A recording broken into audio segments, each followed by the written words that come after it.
마가복음 6장 45절에서 52절입니다. 예수님께서 본격적으로 공생애를 시작하면서 복음을 전하시고 기적을 행하시자 수많은 사람들이 모여들었고 예수님을 쫓기 시작했습니다. 성경에 예수께서 온 갈릴리에 두루 다니사 저희 회당에서 가르치시며 천국 복음을 전파하시며 백성 중에 모든 병과 모든 약한 것을 고치시니 그의 소문이 온 수리아에 퍼진지라. 사람들이 모든 자 곧 각생병과 고통에 걸린 자, 귀신 들린 자, 간질하는 자, 중풍병자들을 데려오니 저희를 고치시더라. 갈릴리와 데가볼리와 예루살렘과 유대와 요단강 건너편에서 허다한 무리가 쫓으니라 라고 말하고 있습니다. 우리가 잘 알고 있듯이 마태복음 5장부터 7장은 예수님이 산에서 설교하신 내용을 담았다고 해서 산상수훈이라고 말합니다. 그곳에 모인 무리들이 예수님께로부터 들은 말씀은 이전에 한 번도 들어보지 못한 권세가 있었습니다. 예수께서 이 말씀을 마치심에 무리들이 그 가르치심에 놀래니 이는 그 가르치시는 것이 권세 있는 자와 같고 저희 서기관들과 같지 아니함일러라. 반면에 이러한 예수님의 생애와 사역에는 항상 유혹과 시험이 도사리고 있었습니다. 놀라운 기적을 행하신 것에 대한 사람들의 환호와 갈채에 따른 승리감과 도취감이 늘 유혹하고 있었습니다. 교만하고픈 마음이 끊임없이 유혹하고 있었습니다. 실제로 대부분의 사람들은 삶이 힘들고 어려우면 겸손해집니다. 그러나 여유가 생기고 환경이 좋아지면 겸손은 교만으로 변하고 감사는 불평으로 바뀌는 경향이 큽니다.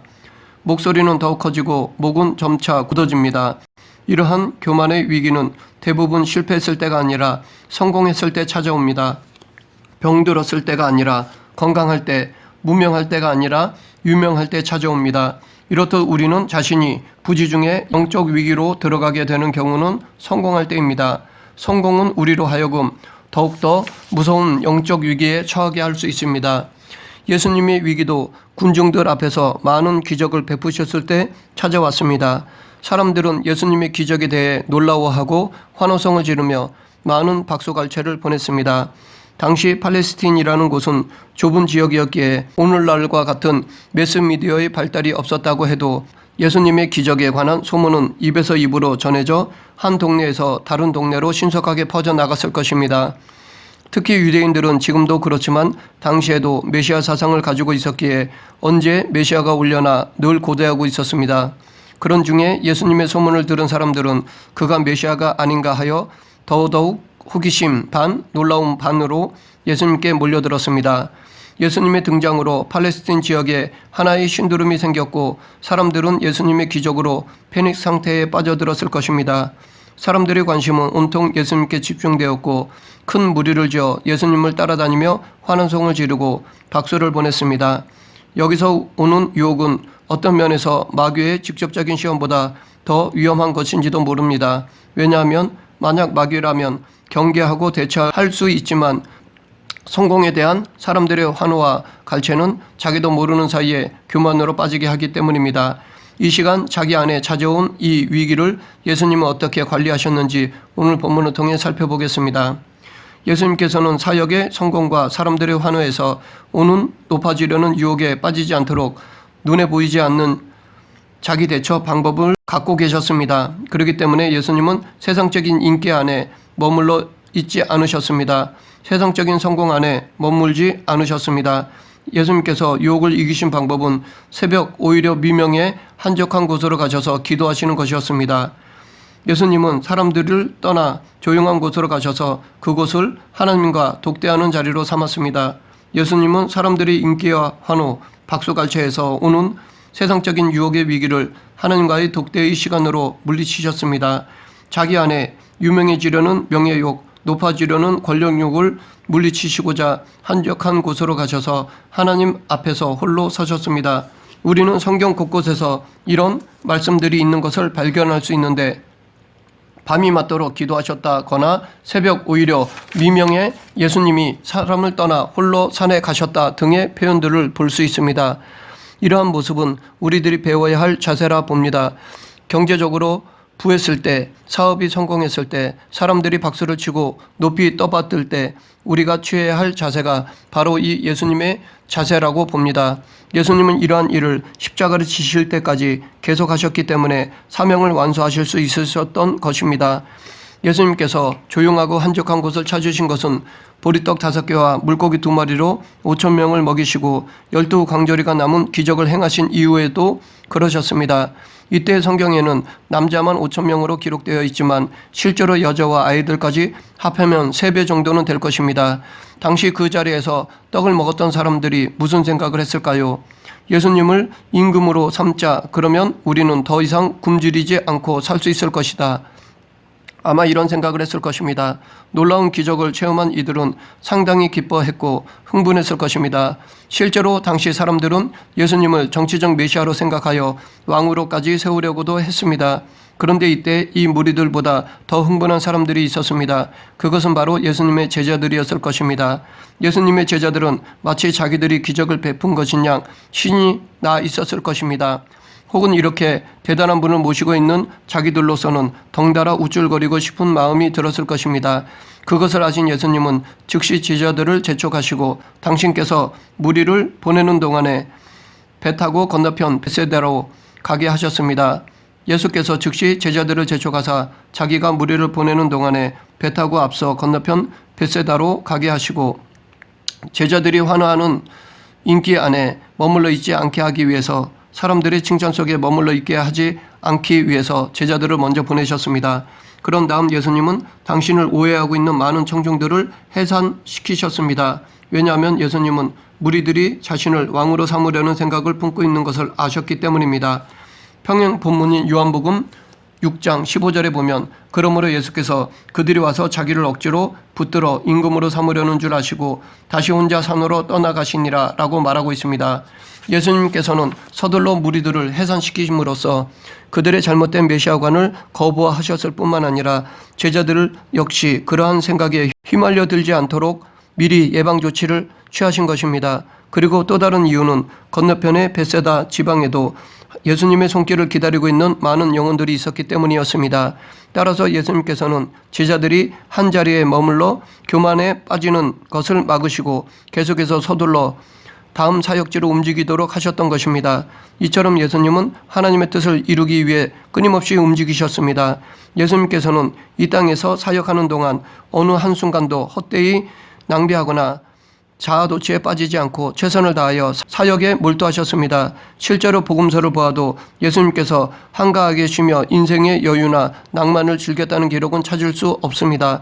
그 대신 오히려 정신없이 사역하시다 보니 제자들이 배고파서 걸어가면서 밀을 따먹을 정도로 식사할 겨를도 없이 바쁘게 움직이셨고 풍랑이 이는 것도 모르고 배 안에서 주무실 정도로 고단하게 일하셨다는 기록만 찾아볼 수 있습니다.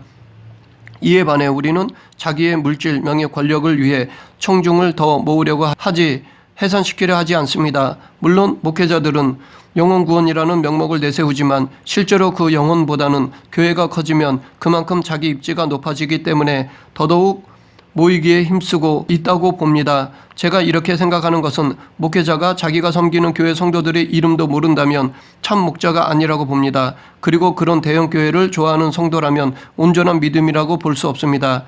지금 우리는 그가 무슨 생각으로 어떤 목적을 가지고 있든지 관심 없고 사람들을 교회 안으로 끌어들이려고만 하지 잘못된 이단 사상을 가지고 있어도 내치지 않습니다. 그러다 보니 사람들이 많이 모이면 자칫 자기의 왕국을 만들려는 유혹에 빠지게 됩니다.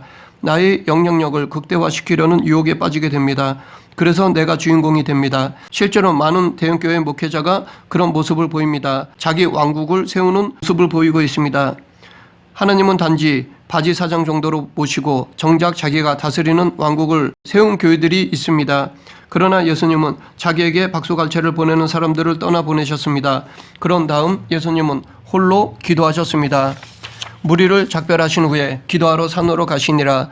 저물매 배는 바다 가운데 있고 예수께서는 홀로 무태 계시다가 여기서 주의 있게 봐야 할 단어는 홀로입니다. 예수님은 당신의 기적으로 인해 흥분한 제자들과 환호하는 군중들을 모두 흩으시고 홀로 남아 기도하셨습니다. 하나님과 독대하셨습니다. 예수님께서는 이렇게 하나님을 독대하셨기 때문에 기적의 능력을 행하신 후에 사람들의 환호와 박수갈채로 오는 교만을 극복할 수 있으셨습니다. 항상 처음의 제자리로 돌아와 시험이나 유혹에 빠지지 않을 수 있으셨습니다. 제자들을 강 건너로 먼저 보내신 예수님은 밤 사경까지 홀로 기도하셨습니다.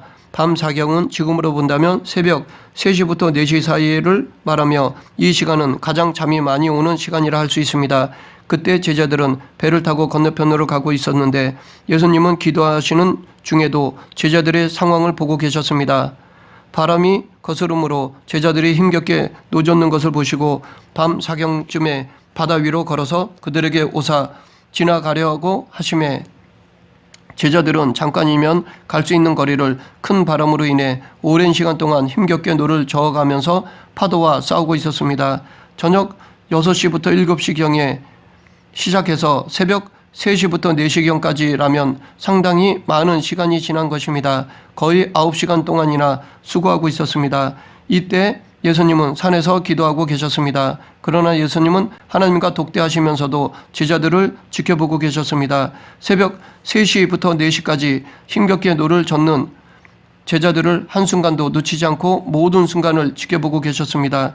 이것이 예수님의 중보기도이십니다. 지금 우리를 향한 기도이기도 하십니다. 우리가 인생의 파도 속에 갇혀서 움직이지 못하고 있을 때 예수님은 하나님의 보좌 우편에서 우리를 위해 기도하시며 우리를 지켜보고 계십니다. 스데반이 돌에 맞아 죽을 때는 앉아 계시지 않고 서서 지켜보셨습니다. 스데반이 성령 충만하여 하늘을 우러러 주목하여 하나님의 영광과 및 예수께서 하나님 우편에 서신 것을 보고 지금도 예수님은 한순간도 우리를 놓치지 않고 지켜보고 계십니다. 하지만 막상 우리는 고난을 겪을 때 혹은 고통 중에 있을 때 늘 혼자인 것만 같다고 생각이 듭니다. 하나님이 주무시는 것 같고 하나님이 부재 중이신 것 같은 생각이 들기도 합니다. 그러나 절대로 그렇지 않습니다. 하나님은 우리의 육의 어머니보다 더 우리를 사랑하십니다. 우리의 육의 어머니도 피곤하여 천둥이 치는 것도 모르게 자는 중에도 자기 자식의 뒤척거리는 소리에는 놓치지 않고 듣고 깹니다. 하물며 졸지도 않으시고 주무시지도 않으신 하나님, 무소부재하신 하나님은 혼자 있는 우리의 작은 신음소리까지도 들으십니다. 그리고 무엇보다도 중요한 것은 주님은 우리의 소리를 들으시기만 하는 것이 아니라 혹은 우리가 힘들어하는 모습을 보고만 계시는 것이 아니라 몸소 고통 중에 있는 우리에게 찾아와 주십니다. 예수님께서도 힘겹게 노를 젓는 제자들을 위해 몸소 찾아가셨습니다. 예수님은 타고 가실 배가 없어도 바람이 세게 불어 파도가 무섭게 쳐도 물 위를 걸으면서까지 제자들에게 찾아가셨습니다. 이러하신 분이 지금 우리의 주님이십니다. 이 사건에서 우리는 두 가지 교훈을 찾아볼 수 있습니다. 첫째, 순종하는 성도에게도 역경은 있을 수 있다는 것입니다. 제자들은 예수님의 명령에 따라 건너편 벳세다로 가고 있는 중이었습니다. 다시 말하면 제자들은 예수님께서 가지 말라고 하셨는데도 불구하고 길을 떠났거나 아니면 예수님 몰래 자기들 마음대로 배를 타고 떠난 것이 아니었습니다. 어쩌면 그들은 오히려 오병이어의 기적이 일어났던 그 장소에 오래 남아 실컷 떡을 먹으며 쉬고 싶었을지도 모릅니다. 사람들로부터 칭송을 오래도록 받고 싶어 했을지도 모릅니다. 그러나 오히려 그들은 예수님께서 명하셨기에 순종하여 건너편으로 배를 저어 가고 있었던 것입니다. 그런데도 불구하고 그들은 이처럼 거슬러 오는 바람과 파도로 인해 괴로움을 당하였습니다. 예수님의 말씀대로 순종했는데도 불구하고 이 같은 힘든 괴로움을 겪었습니다. 아마도 제자들 중에는 예수님은 다른 기적은 잘 행하시는데 날씨는 못 맞춘다라고 불평했을 것입니다. 우리는 흔히 말씀대로 순종하기만 하면 아무런 문제 없이 그야말로 만사형통일 것이라고 생각하는 경향이 있습니다. 그래서 말씀대로 순종하다가 문제가 생기면 실망하거나 당황할 때가 있습니다. 아니면 징벌로 생각하여 하나님께 혼나는 이유를 찾습니다. 솔직히 털어서 먼지 안 날 사람은 없습니다. 죄를 찾으려면 얼마든지 찾을 수 있습니다. 그래서 우리는 이럴 때 정죄하기에 바쁘고 어떻게든 죄를 찾아 회개시키려 합니다. 그러나 성경에는 하나님의 말씀과 명령에 따라 순종했음에도 불구하고 많은 장애와 어려움을 겪는 사례들이 있습니다. 예를 들어 모세, 엘리야, 예레미야, 에스겔, 사도 바울 등 성경의 많은 하나님의 종들이라고 하는 사람들도 한결같이 하나님의 명령에 순종하며 사명의 길을 갔지만 도중에 많은 장애와 역경에 부딪혔습니다. 더욱이 하나님의 아들이신 예수 그리스도조차도 이 땅에서 자신을 반대하는 수많은 장애물들을 만나셨습니다. 예수님의 사역은 절대로 평탄치 못했습니다. 오히려 가시밭길이었습니다. 그래서 예수님께서도 나를 따라오려거든 자기를 부인하고 자기 십자가를 지고 나를 따르라 라고 말씀하셨습니다. 즉 죽음을 작정하고 따라오라고 하셨습니다. 그렇기 때문에 이 시대에 순종하려는 우리에게도 역경은 찾아올 수 있습니다. 우리에게도 대적마귀가 우리를 삼키기 위해 늘 공격하며 시련을 가져다 주기 때문입니다. 욥이 까닭없이 시련을 당했던 것은 이런 사실을 가르쳐 준다고 하겠습니다. 우리는 세상에서 하나님의 보호를 받는 것은 사실이지만 그렇다고 사탄의 영향 아래 있는 이 세상에 살아가면서 전혀 시련과 역경을 당하지 않는 것은 아닙니다. 하나님은 당신이 정한 분량 아래 사탄의 공격을 허용하셨습니다. 그러므로 우리는 말씀에 순종하며 하나님의 길을 가다가 시련과 역경에 부딪힐 때 결코 실망하거나 당황하지 말아야 합니다. 그리고 그 고난이 하나님으로부터 온 것처럼 불평하거나 원망하는 마음도 갖지 말아야 합니다. 우리는 시련과 역경을 만날 때 도리어 하나님을 더욱 의지함으로 우리의 믿음을 보이고 그때를 오히려 하나님의 은혜와 능력을 체험하는 기회로 삼아야 할 것입니다. 둘째, 또 다른 교훈은 순종하는 성도에게도 역경은 있지만 하나님은 그 어려움에 처한 성도를 외면하지 않으신다는 것입니다. 정녕 하나님은 우리의 모든 처지와 형편을 아실 뿐만 아니라 공경에 처한 우리를 결코 외면하시지 않으십니다. 혹자는 당신이 잘 되면 사람들이 모이지만 당신이 안 되면 사람들은 떠난다. 그래서 혼자 있게 된다 라고 말합니다. 어쩌면 세상적으로 보면 이 말은 사실입니다. 하지만 신앙의 관점에서 보면 옳지 않습니다. 왜냐하면 우리는 절대로 혼자가 아니기 때문입니다. 우리에게는 우리가 실패하여 홀로 있을 때 이를 지켜보실 뿐만 아니라 위로하고 돕기 위해 찾아오시는 하나님이 계시기 때문입니다. 그렇기 때문에 만일 우리가 어려움을 당해 힘들어하고 있을 때 우리는 결코 나의 어려움을 알아주는 사람이 아무도 없다라고 생각하며 낙심하지 말아야 합니다. 왜냐하면 세상 모든 사람은 우리의 어려운 형편을 몰라줄지라도 하나님은 언제나 우리의 형편을 아실 뿐만 아니라 우리를 돕기 위해 찾아오시는 분이기 때문입니다. 우리는 하나님께 속한 그분의 백성이요 자녀입니다. 하나님은 결코 어려운 가운데 처한 당신의 자녀를 외면하시지 않습니다. 이미 앞에서 살펴본 대로 예수님께서는 제자들로 하여금 먼저 건너편으로 가게 하시고 손수 무리를 흩으셨습니다. 그리고 나서 예수님은 홀로 쉬기 위해 편안한 곳을 찾으신 것이 아니라 기도하기 위해 산으로 올라가셨습니다. 이렇게 예수님께서는 하나님과의 깊은 교제를 통해 당신이 정치적인 메시아로서가 아니라 인류를 죄와 사망으로부터 구원하기 위한 메시아로 이 땅에 오셨음을 재확인하셨고 또한 세상의 환호와 갈채로 인한 교만하고픈 유혹을 이기셨습니다.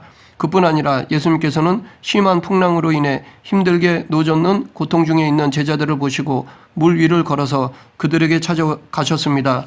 이 기적을 통해 예수님은 제자들에게 하나님의 능력을 덧입는 길은 기도 외에는 다른 방법이 없다는 것을 보여주셨습니다. 우리는 이 땅에서 맡은 일을 위해 최선을 다해야 하지만 이를 위해서는 먼저 언제나 하나님 앞에 나아가 그분의 음성을 듣고 그분의 능력을 힘입는 시간을 가져야 합니다. 즉 사명을 감당하기 위해서는 반드시 기도해야 합니다.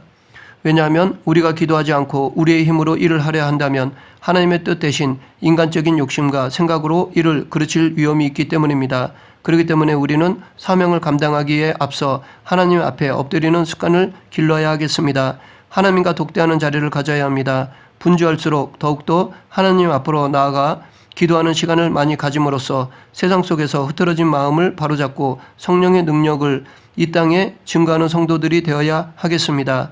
말씀을 정리하겠습니다. 예수님은 당신이 높임을 받을 만한 자리에 앉지 않기 위해 영광받는 그 자리를 의지적으로 피하셨고 그 대신 홀로 하나님을 독대하셨습니다. 우리도 사람들의 환호와 갈채가 집중될 때 한적한 곳을 찾아 하나님과 독대하셨던 예수님을 기억하며 하나님 앞에 나아가 우리를 교만하게 만들려는 유혹들을 이겨내야 할 것입니다. 우리의 의지와 상관없이 부지중의 교만이라는 위기 상황에 빠지지 않기 위해서 우리는 늘 하나님 앞에 홀로 서야 합니다. 우리 모두 하나님과 독대함으로 세상의 유혹과 시험을 피하고 하나님이 주신 사명을 완수하는 성도가 되길 간절히 축원합니다. 기도하겠습니다. 사랑이 풍성하신 하나님 아버지, 하나님과 독대함으로 세상의 명예가 아닌 하나님의 칭찬을 더 사모하는 그리스도인이 되게 하여 주시옵소서. 사람들의 높임이 아니라 하나님께서 높여주시는 삶을 사는 성도가 되게 하여 주시옵소서. 예수님 이름으로 기도드립니다. 아멘.